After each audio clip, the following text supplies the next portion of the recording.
When Procreate Dreams originally launched, it was met with a ton of hype. The creators of Procreate launching an animation app that redefined how you make motion graphics on a tablet? Sign me up! And while it was jam-packed with fresh new ideas, it was very much a first-generation product that lacked some of the tools it needed to really integrate itself into a lot of people's animation workflow.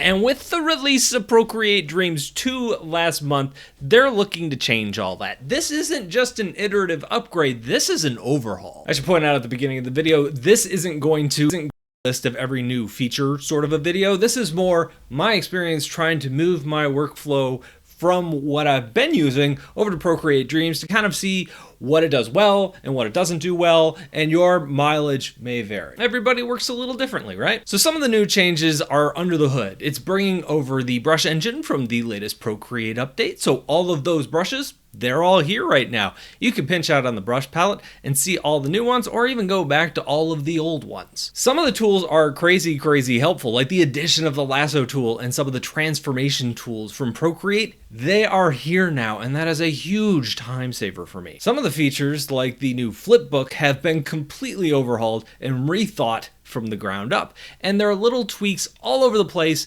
like the timeline. It just doesn't feel as buoyant, if I wanted to use that word. What I'm saying is, as you move in and out and grabbing the playhead and that sort of thing, it just feels a lot better now. And organization of larger projects don't feel quite as cumbersome. And I am still very much wrapping my head around how I would use this for the little animations that I like to sprinkle into my videos.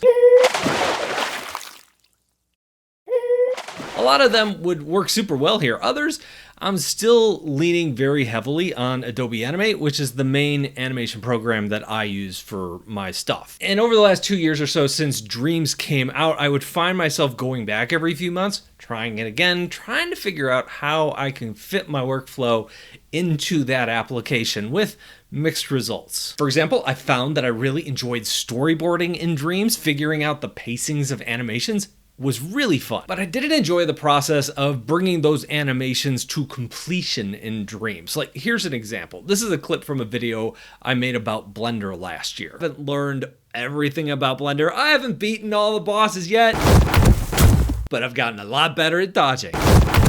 That's the finished version. The backgrounds and the pieces parts were all done in traditional Procreate, but the finished animation was done in Adobe Animate on the desktop. But I did use Procreate Dreams here. I wanted to figure out the pacing, and Procreate Dreams is just so good for that. I made like a little animated storyboard with the audio in there just to see if it worked. Beaten all the bosses yet, but I've gotten a lot better at dodging. And even in that first iteration of Dreams, I thought, hey, they've done a lot of good things here, but with some of these new features, these new iterations, I think they've really done some cool things to improve my workflow. If you are looking to do a deep dive and get the most out of your iPad and Apple Pencil, you need to check out the sponsor of today's video, Skillshare. There's some really great Procreate classes over there. The one I took was called Kickstart Your Creativity with Lisa Bardot. I learn a lot by doing projects, and this class has a lot of fun projects that also walk you through all of Procreate's features at the same time. She even made a little progress tracker where you can add your drawings to a file so you can see all of the drawings in one place. And by breaking all of this up into a whole bunch of little mini projects, it never got too intimidating or overwhelming. And she kept it loose enough where I felt like I had the ability to put my own spin on the drawings, and I didn't have that blank paper problem, you know, where you start with a blank canvas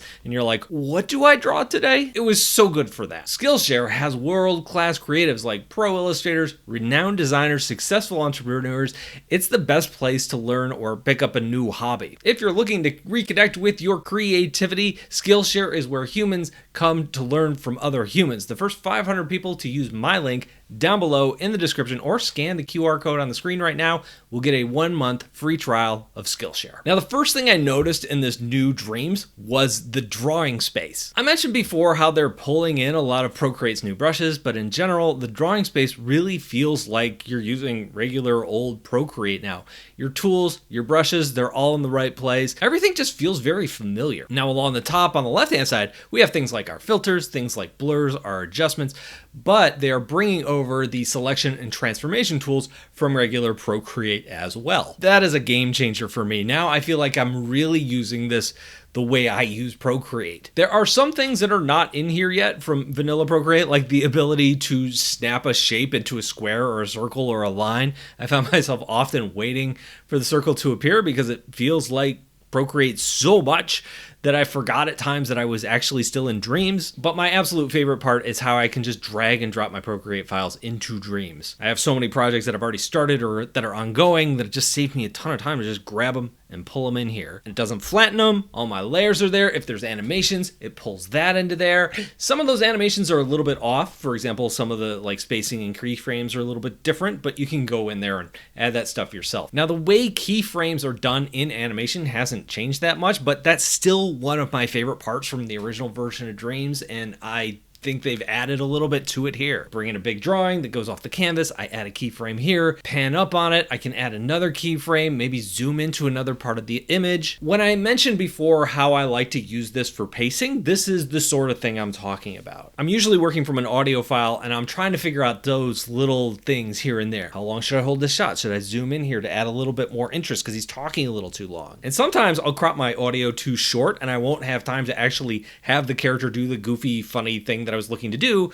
and Procreate Dreams makes it really easy to kind of wireframe that stuff out. I have been doing a lot of my roughs up to this point in standard Procreate on the iPad because the animation tools are just super simple and I'm just really familiar with Procreate in general. And then I'll take that file and I'll move it over to the desktop as a PSD, as a Photoshop file, a layered file, and then I'll break it apart into all its little pieces parts and then take those and move those over into Adobe Animate. I know, it sounds very time consuming, but really, what in animation isn't time consuming? I know I said it before, but I really did enjoy pulling in my animations from Procreate into here because it just worked. It imported it as a flipbook on the timeline that I could then loop or do other things with, or go in and add more details and layers to. So I could continue to use Dreams the same way that I'm currently using Photoshop. Like, the tools are actually better in Dreams for this sort of thing. But where it holds me back just a tiny bit is the export options are really built around video. Now, there are some cool export options here. For example,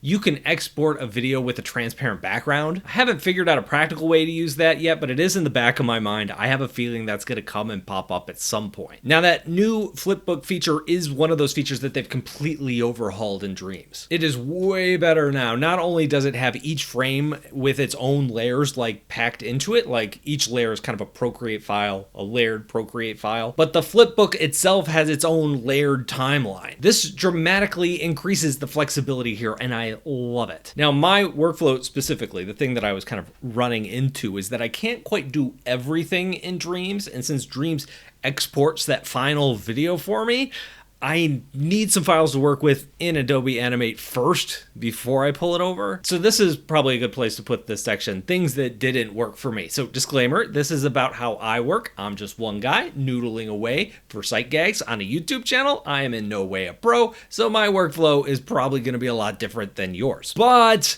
the feature in Adobe Animate that keeps me locked into that app is the frame picker tool. I live and die by the frame picker tool. In Animate, I can set up my symbols so I can reuse those symbols over and over again in my animations. So my little Brad character is just made up of a whole bunch of symbols.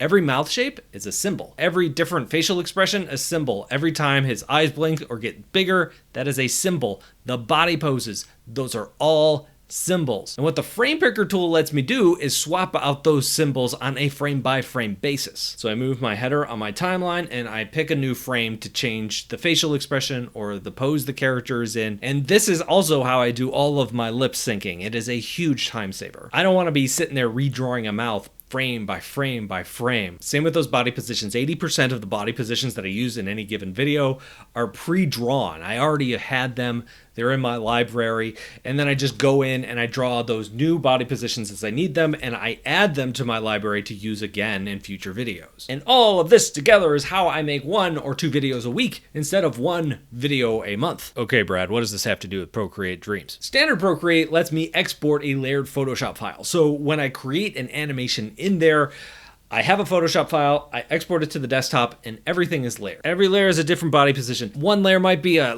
smear frame. In Procreate, I might be redrawing the body several times, but then I'll use the head that I already have in Adobe Animate. That is the one stumbling block in my workflow, and I don't think it's one that they're easily gonna get over. But with that said, since I started using Dreams, I keep trying to find new and interesting way to use it in my videos. Because so many of the other things that it does so incredibly well. Being able to use masks and blending modes and combining the flipbook animations with the keyframes, I could see the vision here, and I could see how you could like nest all of these things together and do some really cool dynamic stuff. So even if my main character, little Brad, is easier to animate in Adobe Animate, I really see the potential for using this for so many other things. But what do you think about Procreate Dreams' big update? Have you tried it out yet? Let me know down below in the comments. Thank you all for watching, and I'll talk to you in a couple of days.